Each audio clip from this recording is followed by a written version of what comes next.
स्वामी जी, लेकिन किसी भी मौसम का आनंद तो तब है ना जब शरीर स्वस्थ हो और अंदर से अच्छा महसूस हो रहा हो। अब जिन लोगों को अस्थमा की परेशानी है, उनकी सांस की नलियों में सूजन और सिकुड़न की वजह से उनकी सांस बहुत जल्दी फूलती है और सीने में भी भारीपन सा, जकड़न सा महसूस होता रहता है।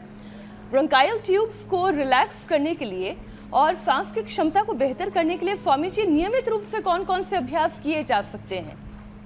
क्योंकि बहुत ज्यादा वर्जिश करते हैं तो भी उनकी सांस फूलने लगती है। तो भस्त्रिका, कपालभाति, अनुलोम विलोम, उज्जाई और ये पतंजलि बाम छाती पर लगा ले, बड़ी अच्छी है। पतंजलि बाम लगा ले और एक दिव्य धारा है, उसको सूंघ ले नाक में।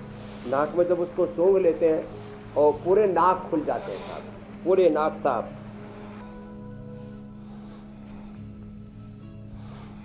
तो ये बड़ा अच्छा है अनुलोम विलोम।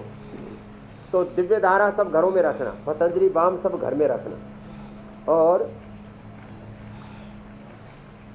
स्वासारी प्रवाही, स्वासारी अवलेह, स्वासारी वटी, स्वासारी गोल, ब्रोनकोम, ये और साथ में च्यवनप्राश। कुछ लोग सोचते सर्दियों में खाने का है, जिनकी कफ कोल्ड की प्रकृति है, 12 महीने च्यवनप्राश बच्चों को बालप्राश खिलाओ और इतनी जबरदस्त इम्यूनिटी हो जाएगी, सर्दी जुकाम कफ कोल्ड आपके घर का रास्ता ही भूल जाएगा। वो जो है आपके घर से आउट, इतना जबरदस्त है। तो ये जो आज बातें बताई हैं, और हाँ, अपने घर में सम्राणी कप से, सम्राणी से अथवा दीपक से, अथवा हमने पोर्टेबल हवन किट बना रखी है, उससे अपने घर में धूम चिकित्सा कर लिया करें। सारे बैक्टीरिया वायरस फंगस उससे मर जाते हैं। और बरसात में बेडशीट तकिया इनको जिस दिन भी थोड़ी धूप खुले उस दिन धो लिया करो, सुखा लिया करो धूप में। बहुत ज़्यादा बैक्टीरिया वायरस फंगस हमारी बेडशीट में, हमारे घर के सोफे गद्दों में ऐसे, इसलिए गद्दे ऐसे रखे हैं बहुत सॉफ्ट के चक्कर में जो है वो उसमें बहुत ज़्यादा बैक्टीरिया वायरस फंगस घुस जाते। तकियों में, पुराने कपड़ों में, कपड़े आप धो करके प्रेस करके उसमें कपूर डाल करके रखा करें। कपूर, नीम ये डाल करके पहले रखते हैं। तो जब भी आप पुराने कपड़े धो करके कितने रखे हुए हो और कई दिनों से रखे हुए तो उनमें बैक्टीरिया वायरस फंगस आ जाते हैं, उनको भी या तो प्रेस करके पहनो या तो दोबारा से धो करके पहनो। छोटी छोटी बातें। तो आज के बाद अब ये कफ कोल्ड वाली प्रॉब्लम तो खत्म हो जाएगी। प्राणायाम पूरा करें और प्रकृति के अंग संग रहे। अब यहाँ तो सुबह से ही पूरी घनघोर बारिश हो रही है, एकदम तड़ातड़ राम जी बरस रहे हैं। पता नहीं स्वामी जी, वहाँ तो हो रही बारिश। अब यहाँ एनसीआर में क्या हुआ कि अगस्त महीने का जो कोटा है वो स्वामी जी 8 अगस्त तक ही पूरा हो गया है। अब मुझे ये नहीं खबर है कि ईश्वर ने जो है और कुछ ड्रम एक्स्ट्रा रखे हैं हम लोगों के लिए, क्योंकि 8 अगस्त तक तो सारे ड्रम उन्होंने लुढ़का दिए थे। अब अगर बारिश होगी तो वो एक्स्ट्रा होगा। Reserve bank of God. लेकिन बहरहाल मौसम बहुत शानदार हो गया, इसमें कोई दो राय नहीं है।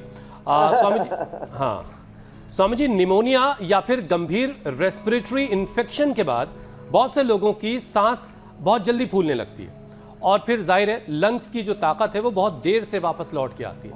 तो रिकवरी के दौरान फेफड़ों की क्षमता और शरीर की जो स्टेमिना है उसको कैसे और ग्रेजुअली धीरे धीरे कैसे उसको इम्प्रूव किया जाए, इस वक्त कौन कौन से अभ्यास ज़्यादा बेहतर होंगे?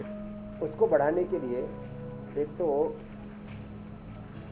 तो रोटी खाने में रागी और बाजरा और भुना हुआ चना, सत्तू की, अब भुना हुआ चना उसमें जो छिलका सहित है ना, भुने हुए चने को ही खाएं और उसी की रोटी बना करके च्यवनप्राश का रोल बना करके फिर खा लिया था। फिर एक है स्वर्ण वसंत माल्टी, सप्ताह में 2 ग्राम तक ले सकते हैं बहुत ज़्यादा प्रॉब्लम होने पर।